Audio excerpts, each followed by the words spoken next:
Hello Magic Makers, welcome to Storytime with Mombierella. This is a young adult fiction and may be inappropriate for some younger viewers. The Sands of Time Trilogy, Book 1, Appointed Time, by J Peterson. Copyright 2021, J Peterson. Published by Texas Sisters Press. Chapter 1, Part 4. The PA system crackled to life with alarm. Code Blue, postpartum, room 4. Code Blue, postpartum, room 4. I'll bet that's one now. Who will suddenly die of mysterious causes? Ben said, daring her to challenge him. Glancing towards the speaker, then back to Ben, with a pained expression, Grace asked, "What can we do about it? We can't let them torture these children. They need to be kids." Inhaling deeply through his nose, Ben let out a slow breath of air before he asked, How many are there? 4, Grace said, glancing at the babies. Can you carry 2? Narrowing her eyes, she asked, "What are you thinking?" What if we saved them? What if we got them out of here and raised them? Somewhere in another part of the country, far away from all of this. "I don't know if I can carry 2. Can you carry that one? He asked, clutching the little red-haired baby girl to her chest. Grace nodded. I can get another one. I need my other hand in case I need to defend us, Ben said, grabbing the keys to his car and his backpack. He also grabbed their coats. "We can't leave the other 2. Outside of recruiting 2 others and potentially alerting them to our plan, I don't see how that'll happen. Walking over to her, he rested his hands on her arms and explained, We can't save them all, but we can save these 2. You take this one. I can take another. We can go into the country and raise them, homeschooling them to keep them out of the system. Taking only a moment to look down at the little girl. In a split-second decision, she looked back up at him and nodded. Do we know which ones are the strongest? He asked. "No," Okay.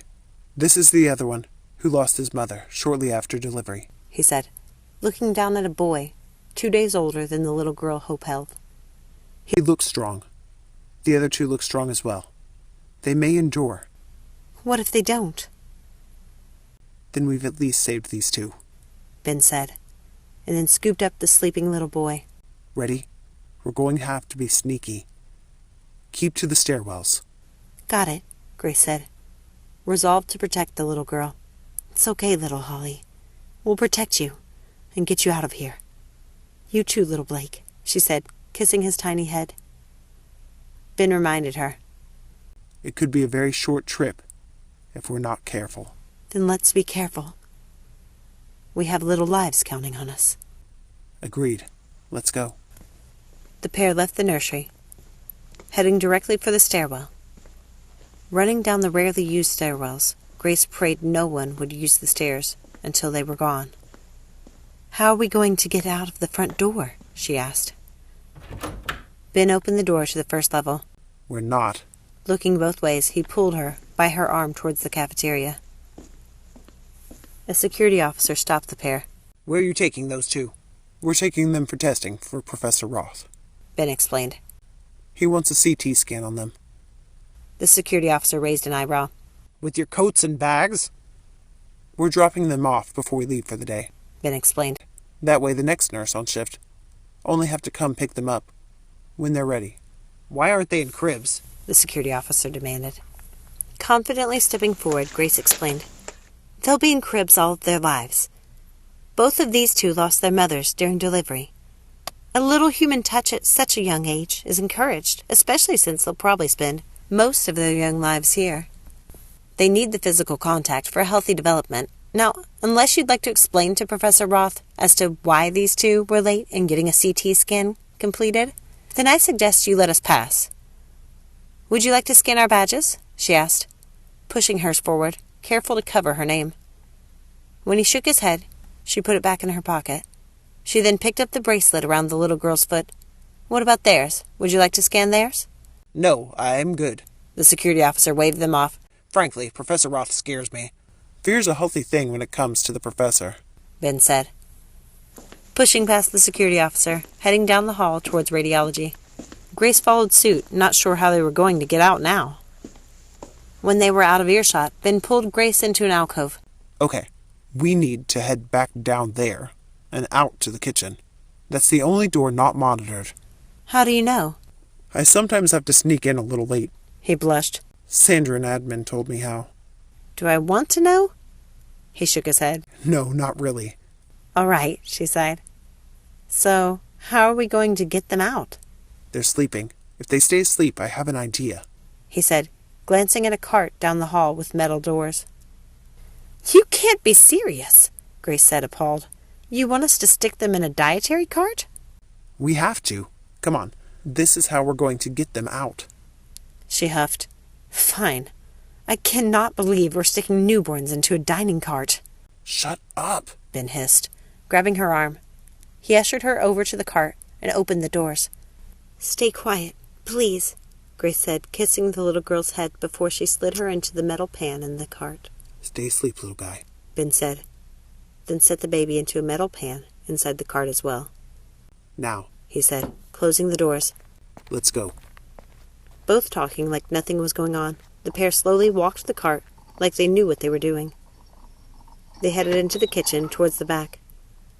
Once through the kitchen, they took the children out of the cart and slid out the back door.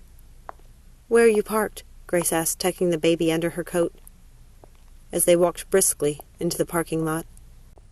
Walk straight. Don't look back, Ben ordered, the baby boy tucked under his coat as well. Glancing over his shoulder, he said, Walk faster. Just as they got to the car, there was a ruckus inside the building, and an alarm went off. Put them in the gym bag on the floor, Ben instructed, unlocking the doors. Once Grace was inside, he handed her the baby boy and went to his side of the car. In a gym bag? You can't be... Yes, Ben hissed, tossing his backpack into the back seat as he got into the car. When they were both in, he locked the doors and started the car, praying it would not give him any difficulty. Do it now. Grace gently set the children side by side in the gym bag, on top of Ben's gym clothes. Ben drove normal speed out of the parking lot towards the gatehouse.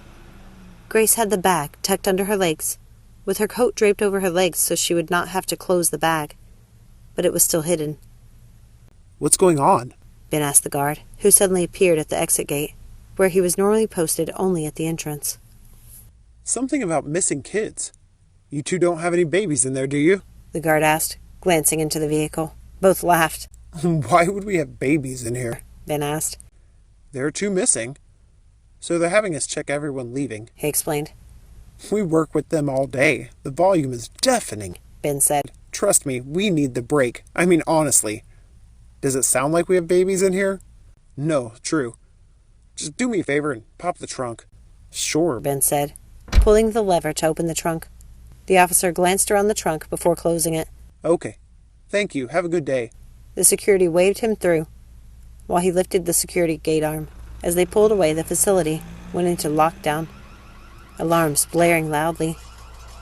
The solid gates slammed shut behind them. Just in the nick of time, Grace breathed out, as Ben pressed a little harder on the gas. Don't get us pulled over. I know. I just don't want them to follow us, Ben said. Please come back next time for more. If you haven't had a chance to yet, please take a second, hit that thumbs up, comment down below, say hello, subscribe, and turn on that notification bell as well. And share with a friend who'd like to hear these stories. And if you'd like to help me continue to do these readings, make sure to check out my social media links and Patreon page down below. Thank you very much. Love you guys. Remember, let it go and keep moving forward. Have a magical day. See you next time. Bye.